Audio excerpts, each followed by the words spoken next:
I never thought a cheap bracelet would be the thing to shake up my entire week. But there I was, standing on this sun-drenched stretch of beach, bracelet in hand, heart pounding, for reasons I couldn't yet explain. It all started because I was trying to distract myself from the fact that my job had just crushed my hopes faster than the tide could wash away footprints in the sand. So yeah, picture me, meandering along the shoreline of this crowded beach, earbuds in, playing some throwback playlist, trying to drown out the news I'd gotten just hours earlier.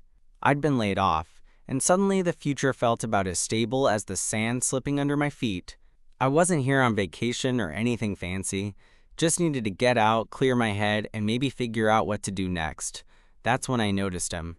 He was sitting cross-legged on a colorful beach towel, with this little wooden tray spread out in front of him, full of handmade bracelets.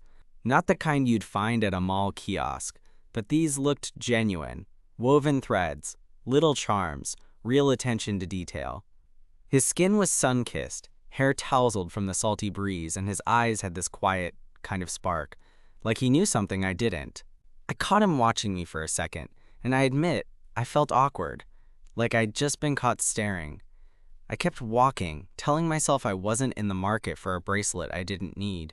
But then, about 20 feet down the beach, I heard him call out, "Hey man, you want one?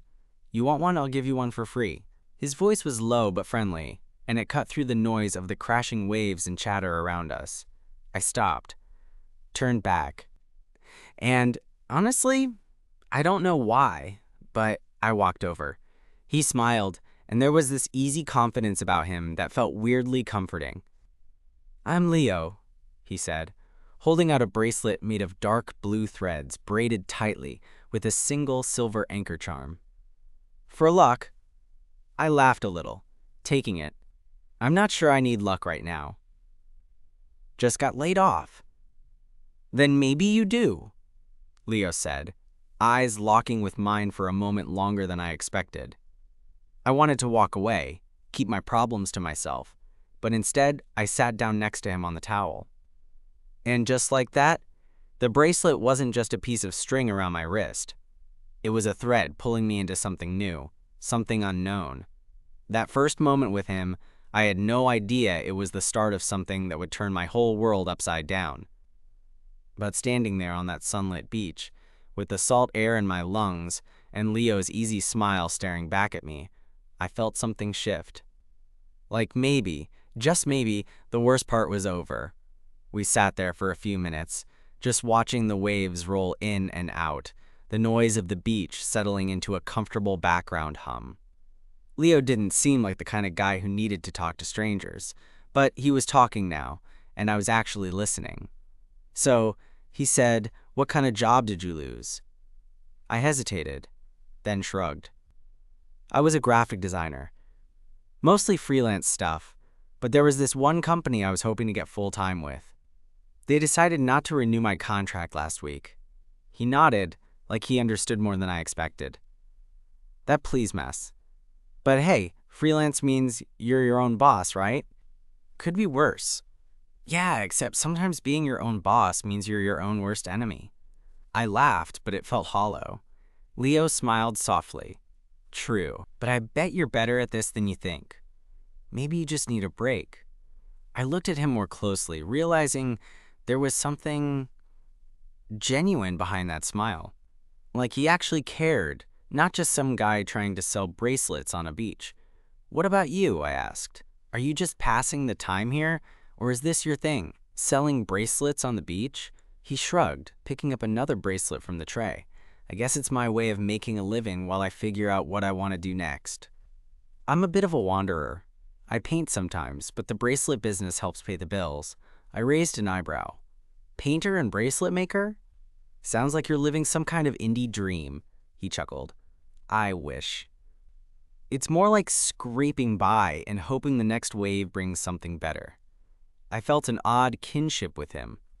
Here we were, two guys at different points in life, but both chasing something just out of reach. I wasn't used to opening up like this with strangers, especially guys, but with Leo it felt easy. "You ever sell many of these?" I asked, nodding at the bracelets. "Depends on the day," he said. "Tourists come and go, Most just want a cheap souvenir, but some people actually want a story behind it. I glanced down at the bracelet he'd given me, the silver anchor glinting in the sun. What's the story behind this one? Leo's eyes softened. Anchors are about stability, hope, and staying grounded. Kind of ironic, I guess, considering I'm always on the move. I smiled. Maybe I need that anchor more than I thought. There was a pause, the kind that's not uncomfortable but full of possibility. Then Leo said, "You know, there's a little cafe just down the boardwalk. It's quiet, plays good music, and doesn't smell like sunscreen. If you want, I could show you." I blinked, surprised. "You're offering to show me around?" He grinned. "Yeah. I mean, you just got a free bracelet. Seems fair to at least buy me a coffee in return." I laughed. "Deal." We packed up his tray together, him telling me the best spots to grab food and the hidden gems tourists usually missed. As we walked, I started to feel lighter than I had in days, maybe weeks. At the cafe, Leo ordered us both a cappuccino. The place was small and cozy, with soft jazz playing and local art on the walls. We found a corner table and settled in. "So," Leo said, stirring his coffee, "what made you come to the beach today?" I shrugged. I needed to get away from the apartment. Too many reminders of what I've lost. He nodded thoughtfully. Sometimes a change of scenery is all it takes to reset. I found myself opening up more than I expected, about the layoffs, the uncertainty, even about the loneliness that had been creeping in. Leo listened without judgment, just nodding and occasionally asking questions that made me think. When it was my turn, I asked, "What about you? What's the story behind you?" He hesitated, then said, "I'm from a small town inland. Moved here a couple years ago, trying to find myself. It's been a rocky road, but I'm getting there." There was vulnerability in his voice that caught me off guard. I realized neither of us had been looking for company today, but somehow we'd found it. The afternoon slipped by. We talked about music, favorite movies, and weird quirks about the city.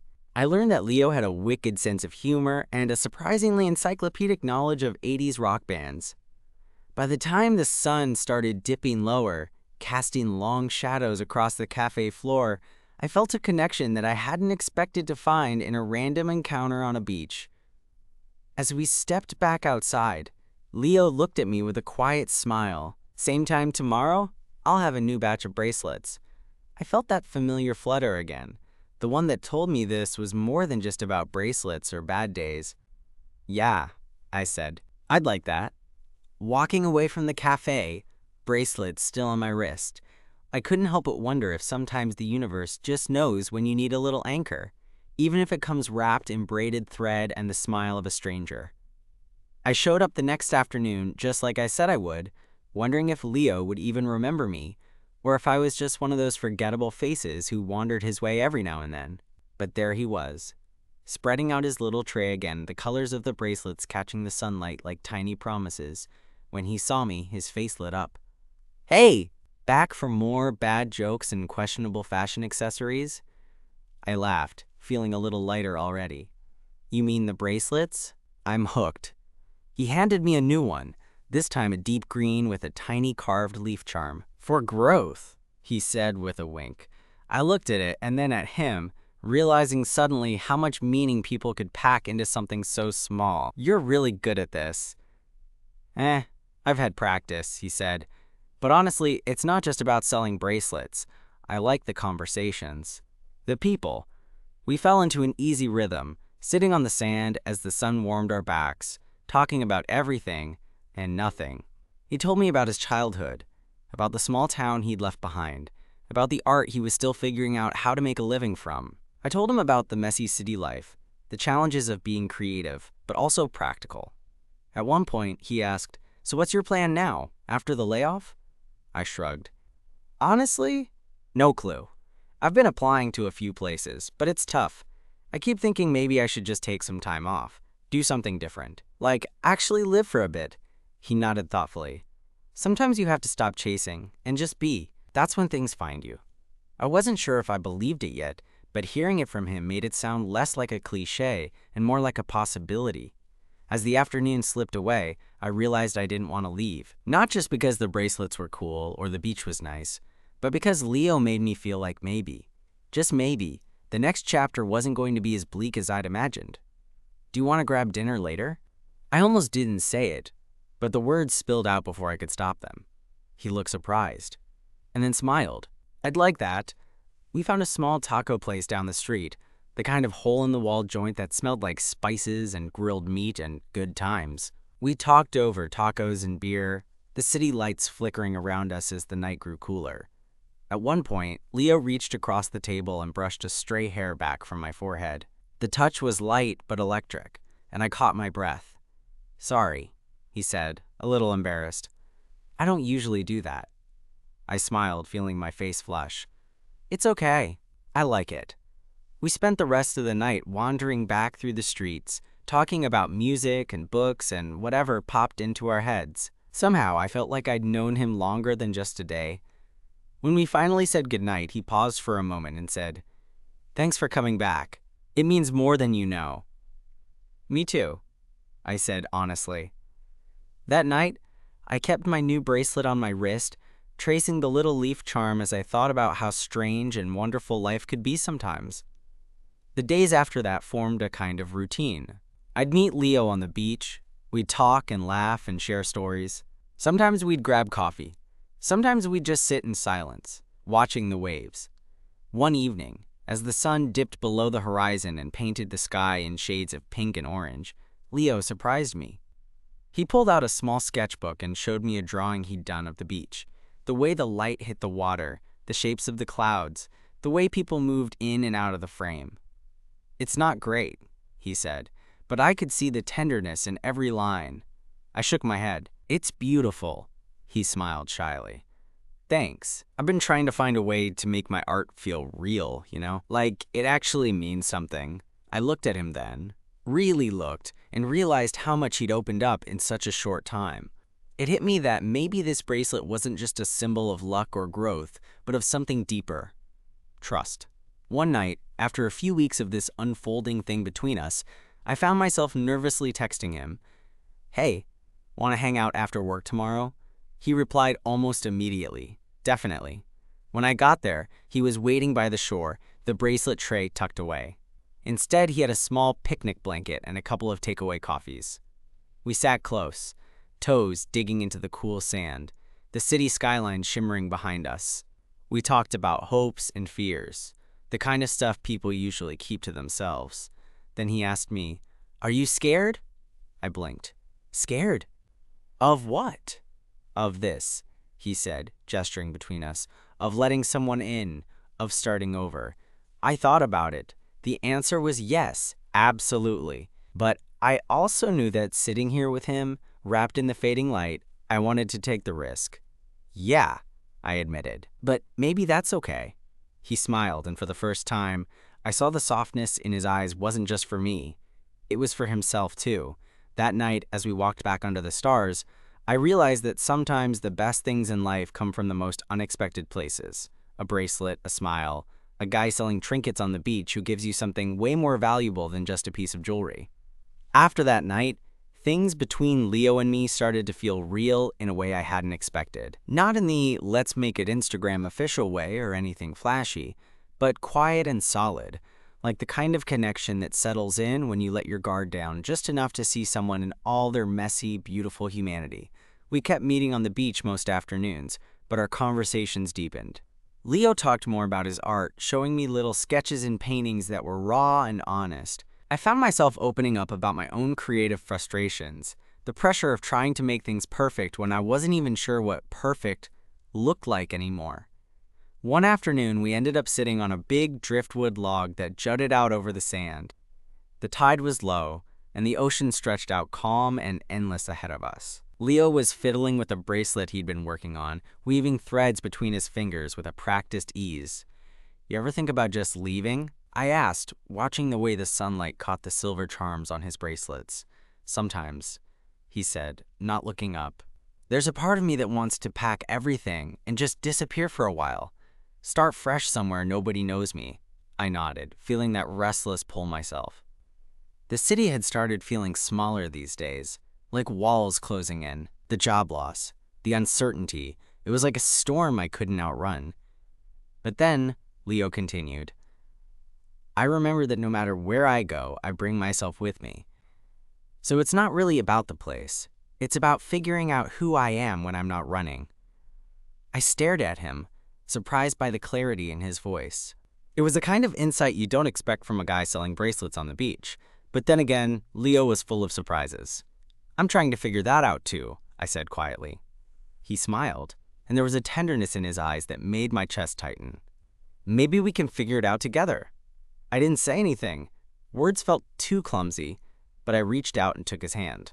His fingers were warm and strong, and the simple touch sent a rush through me that was both comforting and electrifying.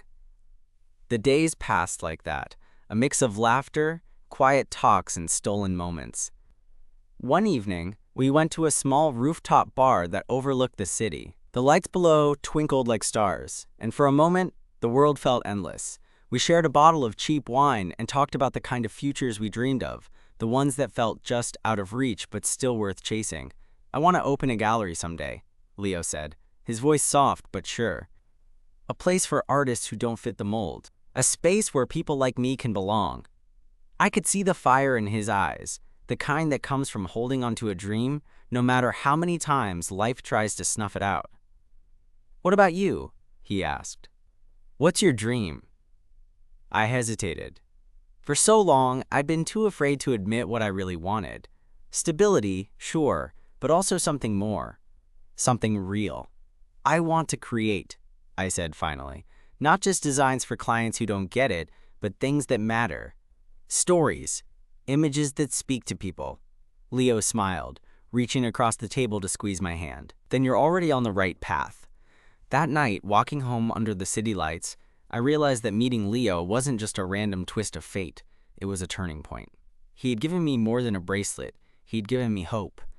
But life has a way of keeping you on your toes. A week later, I got a call that shook me out of the bubble we'd been living in.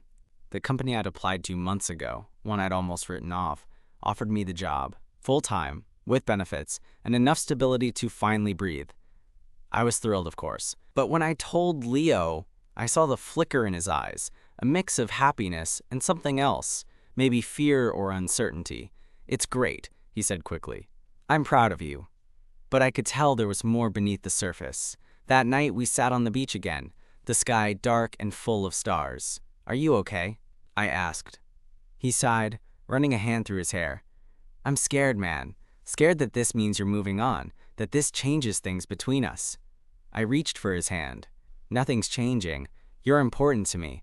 More than just some summer fling. He looked at me, vulnerability raw and beautiful.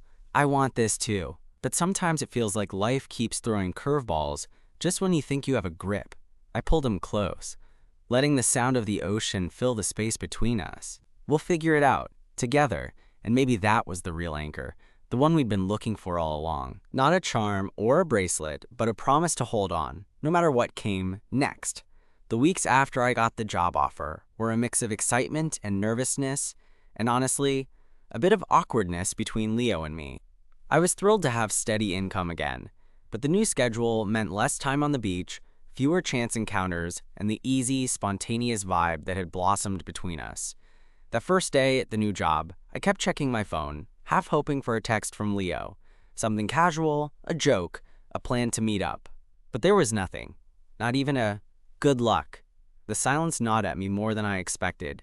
By the time I finished work that evening, I was a jumble of exhaustion and frustration. I wandered over to the beach anyway, hoping to see him.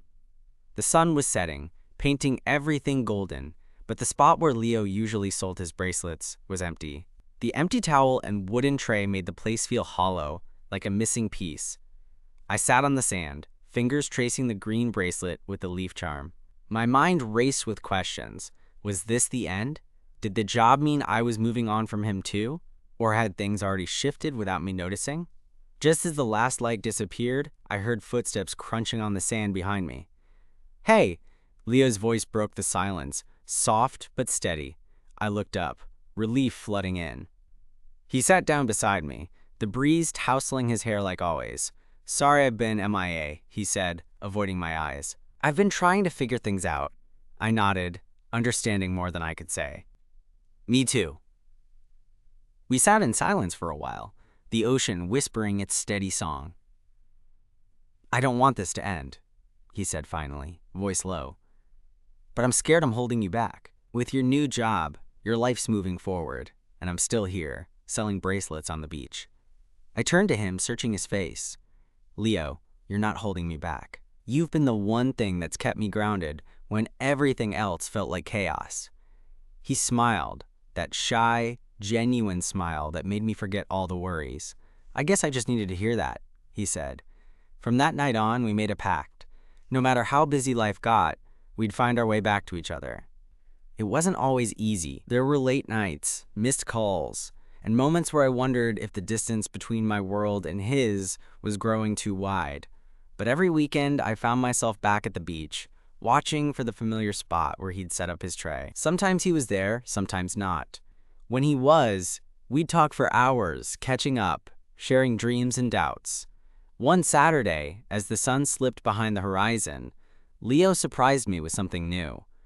A bracelet he'd made, different from the ones he sold. It was simple, just a thin black cord with a tiny silver compass charm.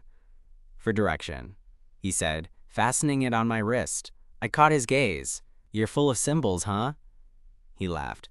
"Maybe, but honestly, I want us to find our way together." I squeezed his hand, feeling the weight of that promise. Around that time, Leo invited me to his small apartment for the first time. It was modest, walls adorned with his paintings and sketches, every corner telling a story.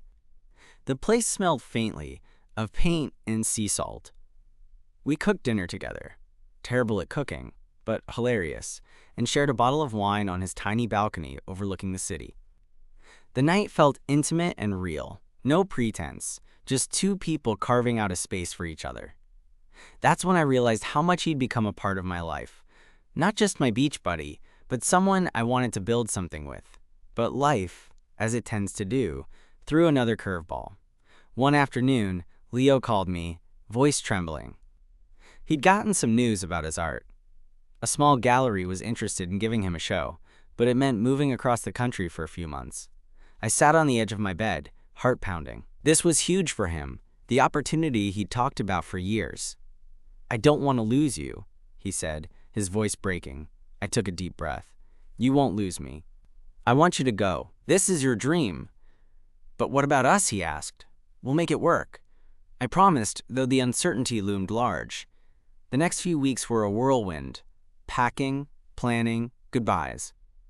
Our time felt bittersweet, filled with hope and fear tangled together. On the day he left, we met at the beach one last time before his flight. The bracelet with the compass gleamed on my wrist. "Promise me something?" Leo asked. "Anything. Promise you won't stop chasing your dreams. Promise you'll come find me if you get lost." I smiled, brushing a stray hair from his face. "I promise." As he walked away toward the taxi, I felt a mix of pride and ache. But deep down, I knew this wasn't an ending. It was another beginning, one that we'd face together, no matter the miles. And as I stood alone on that beach, the waves rolling in like a steady heartbeat, I realized that sometimes love isn't just about being side by side. Sometimes it's about holding on, letting go, and trusting the journey ahead. The days after Leo left felt like I was walking through a fog. The beach wasn't quite the same without him. No wooden tray, no easy laughter echoing over the waves. I kept catching my hand brushing the compass bracelet he'd given me like it was a lifeline back to him. And honestly, it was. I threw myself into the new job, trying to fill the silence with work and routine. But the truth was, between the emails, meetings, and deadlines, I was counting the hours until his next call or text. Video chats became our lifeline, a patchwork of smiles and half-frozen conversations that, while clunky, kept us connected. One evening during a late-night call, Leo's face appeared on my screen, framed by the warm glow of a tiny studio apartment on the other coast. "I miss you," he said before I could even say hello. "Me too," I replied, feeling the ache seep through the screen. He showed me around his new place, a wall covered in freshly hung paintings, a cluttered desk with brushes and tubes of paint, a window that overlooked a busy street. "It's inspiring," he said, "but it's not home." I nodded, feeling the weight of that for both of us. For weeks, we fell into a kind of rhythm. Work for me, art for him, nightly video calls, plans for visits. But the distance stretched in ways I hadn't anticipated. There were missed calls, times when one of us was too tired to talk, moments where words felt like a poor substitute for presence. One weekend, I decided to fly out and surprise him. The moment I stepped off the plane and saw him waiting at the tiny airport, everything else faded. We stood there, just holding each other, the world shrinking down to that single embrace. He took me back to his apartment, where he'd prepared a small dinner, nervous but excited. Over pasta and shared wine, we talked about everything. The show he was preparing for, my new projects, the little things we missed about being together day to day. That night, we stayed up late, wrapped in each other's arms, the quiet hum of the city outside a comforting backdrop. But as the visit came to an end, reality crept back in. Distance is harder than I thought, Leo admitted as we held each other at the airport again. Yeah, I said, but it's worth it. We promised to make it work, to keep fighting for what we had. But I couldn't shake the feeling that something was shifting, like the space between us was growing, even as our hearts tried to hold steady. Back home, I found myself restless. The bracelet on my wrist felt heavier somehow, a reminder that love sometimes asks more than just hope and promises. One evening, after a long day, I wandered back down to the beach alone.